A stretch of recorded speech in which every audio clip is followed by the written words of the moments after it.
Coronavirus sounds like something out of a science fiction movie, doesn't it? But unlike a fictional story, this virus has had a very real impact on our lives. It's a tiny, sneaky invader, but it's very real. Under a microscope, it looks like a spiky ball, almost like a crown, which is where it gets its name. You might be surprised to learn it's not even truly alive. Unlike bacteria, viruses can't survive or reproduce without a host. Coronaviruses are a large family of viruses that can cause illness in animals or humans. They can jump from animals to humans, which is how many outbreaks start. They're like little packets of genetic material wrapped in a protein coat. This coat helps them attach to and enter cells. They can't reproduce on their own, so they need to hijack living cells to make more copies of themselves. Once inside, they take over the cell's machinery to replicate. In 2019, a new coronavirus called SARS-CoV-2 emerged. This novel virus was different from others we had seen before. This virus causes the disease we now know as COVID-19. Symptoms can range from mild to severe, affecting the respiratory system and other parts of the body. COVID-19 took the world by storm, spreading rapidly and causing a global pandemic. It led to lockdowns, overwhelmed healthcare systems, and significant loss of life. Understanding how this virus works is crucial to fighting it. Scientists around the world are working tirelessly to develop treatments and vaccines to combat this deadly virus. So how does this tiny invader spread from person to person? Let's dive deeper into the journey of this microscopic menace. Imagine someone with COVID-19 coughs or sneezes. This simple act can set off a chain reaction. Tiny droplets of saliva and mucus containing that virus are launched into the air. These droplets are so small you can't see them with the naked eye. These droplets can travel up to 6 feet. That's about the length of a standard dining table. If you're standing too close and breathe in these droplets, the virus can enter your body through your nose or mouth. This is why maintaining distance is crucial. It's not just about coughs and sneezes, though. The virus has other sneaky ways to spread. The virus can also live on surfaces for a while. This means it can linger on objects we frequently touch. Think about doorknobs, light switches, or even your phone. These everyday items can become carriers of the virus. If someone with the virus touches these surfaces, they can leave behind tiny virus particles. These particles can survive for hours or even days, depending on the surface. When you touch the same surface and then touch your face, you can transfer the virus to yourself. This is why it's so important to wash your hands regularly and avoid touching your face. Once the virus enters your body, it has a mission: to make more copies of itself. Think of it like a tiny pirate ship looking for an island to plunder.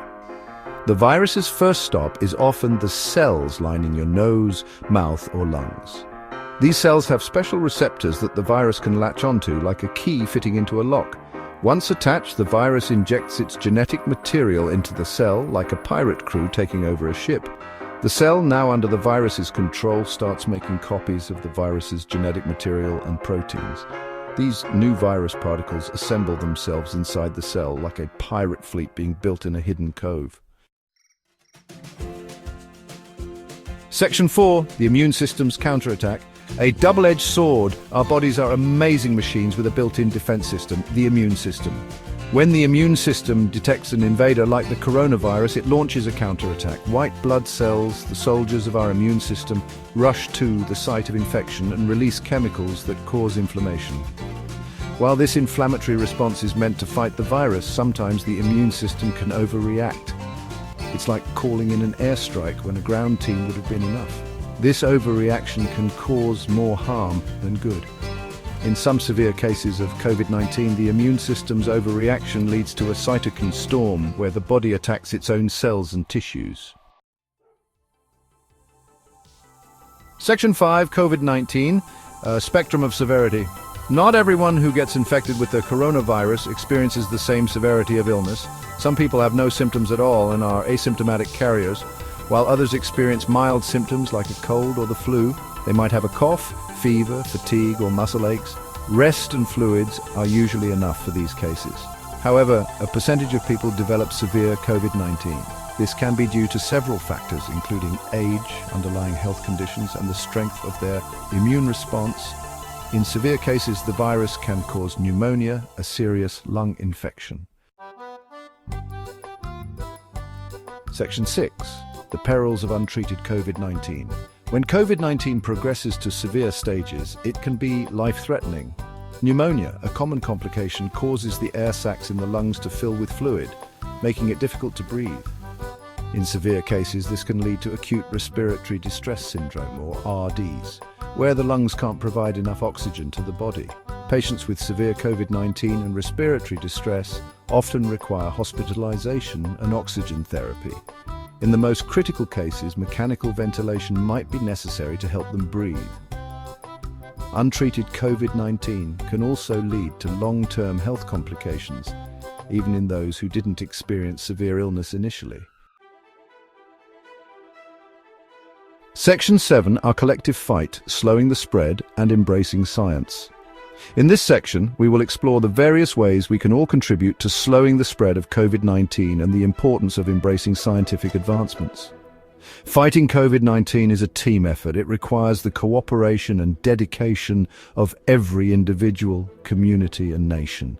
By working together, we can make a significant impact. We all have a role to play in slowing the spread of this virus and protecting ourselves and our communities.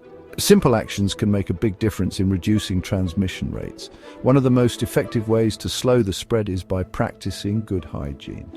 This includes regular hand washing, using hand sanitizer when soap and water are not available, and avoiding touching your face.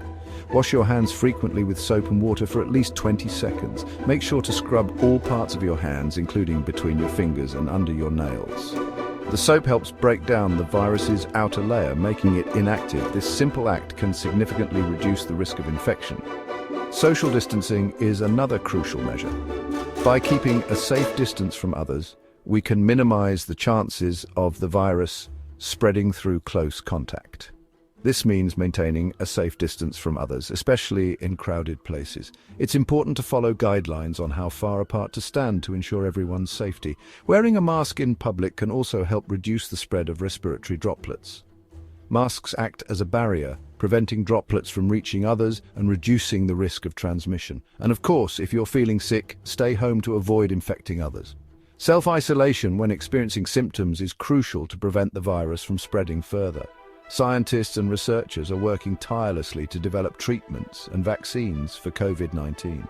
Their efforts are vital in finding long-term solutions to combat the virus. Their dedication and innovation are giving us hope in the fight against this pandemic. Every breakthrough brings us one step closer to overcoming this global challenge. By following public health guidelines, we can buy them valuable time to continue their research and bring an end to this global health crisis. Together, through our collective efforts and the power of science, we can overcome this pandemic and build a healthier future for all.